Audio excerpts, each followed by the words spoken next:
ancient city of Ephesus, located in modern-day Turkey, that a terrible plague came upon the city. And nothing the Ephesians did worked to get rid of it. So the citizens decided to ask Apollonius, who was a man famous in the ancient world as a wise man and a philosopher and a miracle worker, to help them.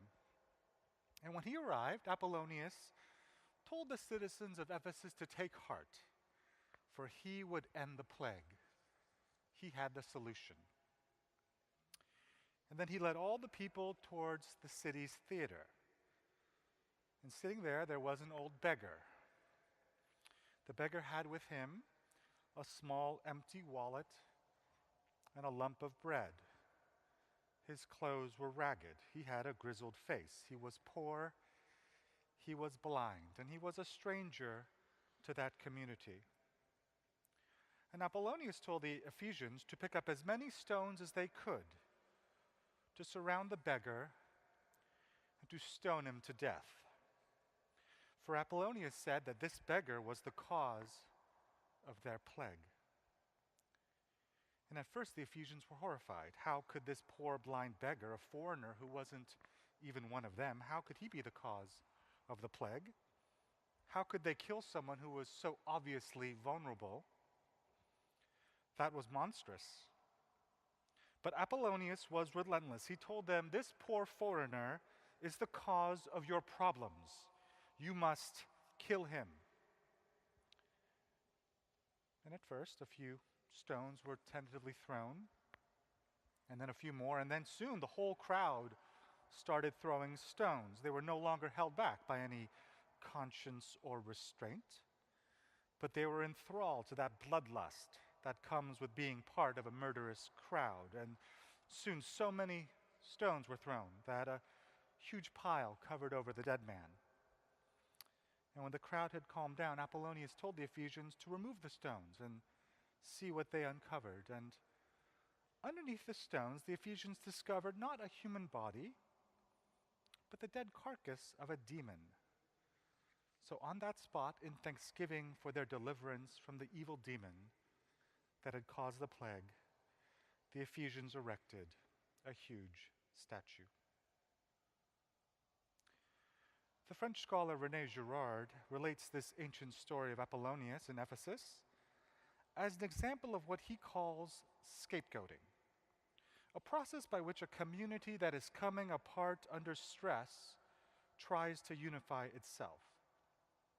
One common source of conflict is when one person desires what another person desires, and soon this mutual desire for the same object threatens to tear the community apart.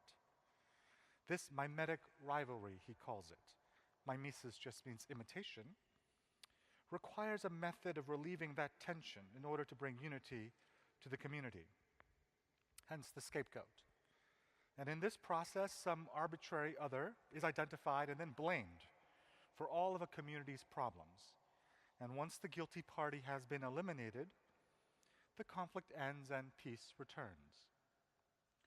But for scapegoating to work, as Girard points out, it's necessary not to know you have one.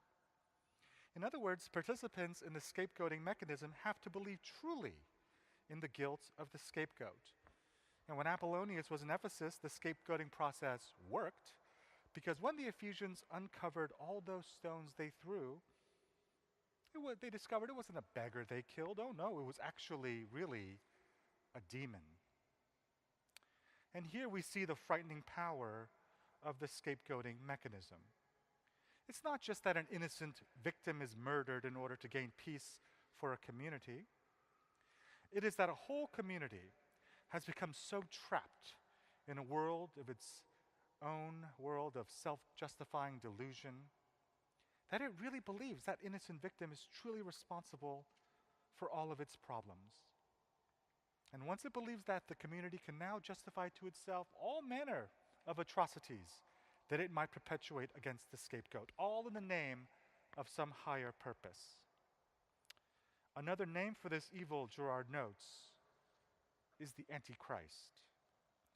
For the Antichrist, the one who is the opposite of Christ, is the one who will commit the most horrible acts of persecution and then justify it in the name of the fight against persecution.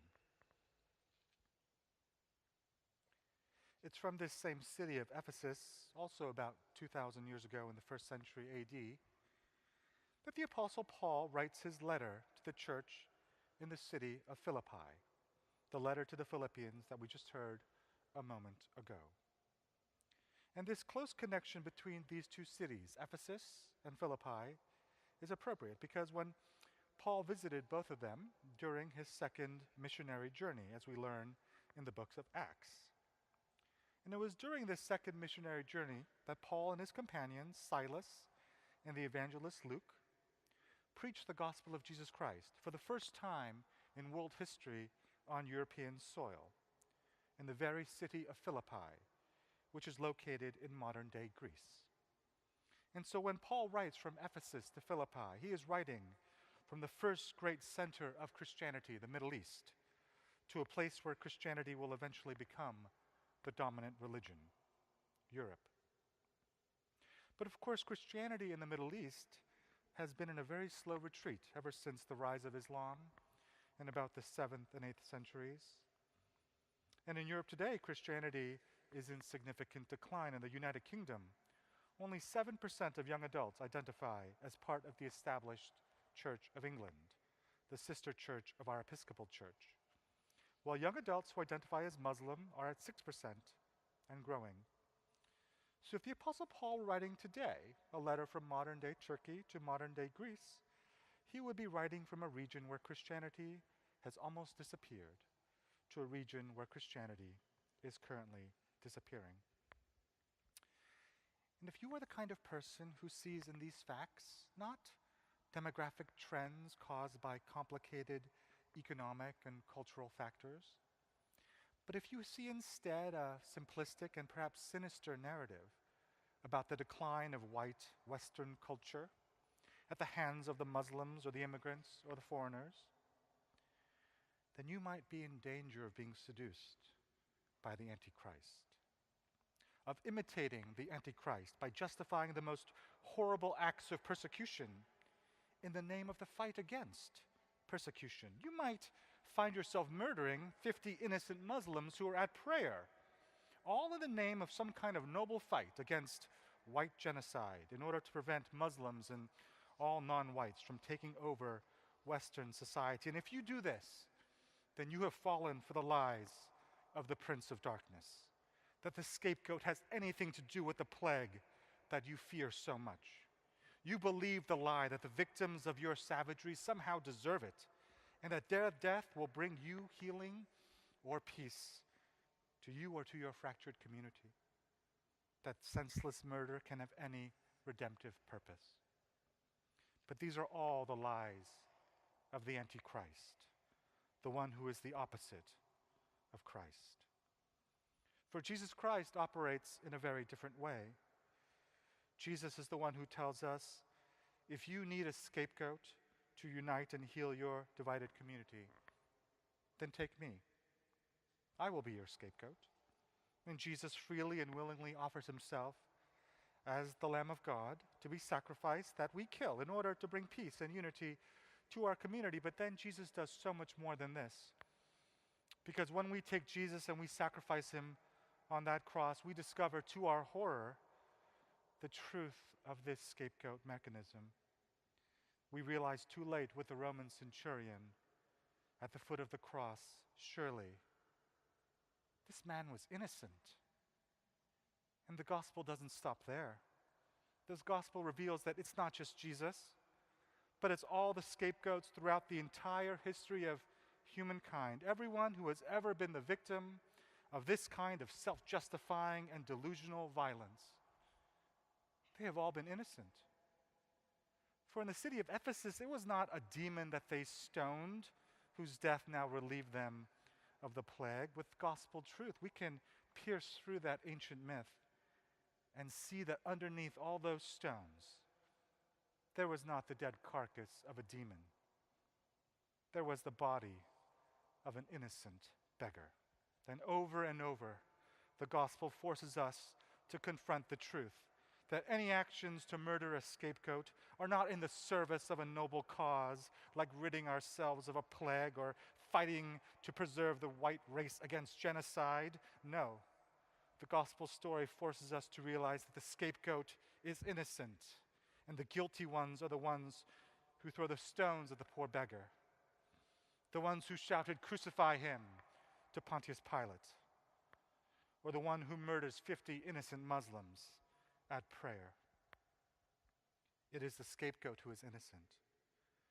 And if we are honest, for this temptation and tendency exists in all of us, the guilty ones are all of us. For it is we who have a never-ending and never-satisfied need to find someone to blame for all of our problems, a scapegoat, someone we believe, if they could just be expelled from our community or die, maybe that will finally bring us some peace. There is a way out of this darkness. Paul shows us the way. Paul shows us that we can break this endless cycle of scapegoating, of creating and then blaming victims for our own crimes. This cycle of justifying the worst atrocities in the name of fighting persecution. And we can do this by living not as an enemy of the cross of Christ, but as one who has been convicted and redeemed by its message of self-sacrificial love. For it is empowered by the love that Jesus had for us on the cross that we can have any hope of imitating Jesus himself, who, when he met a poor blind beggar, did not blame him for all the community's problems. Jesus did not encourage everyone to stone the foreigner in order to receive or win a measure of peace for the community. He did not try to delude us that it was not a beggar they killed, but a demon.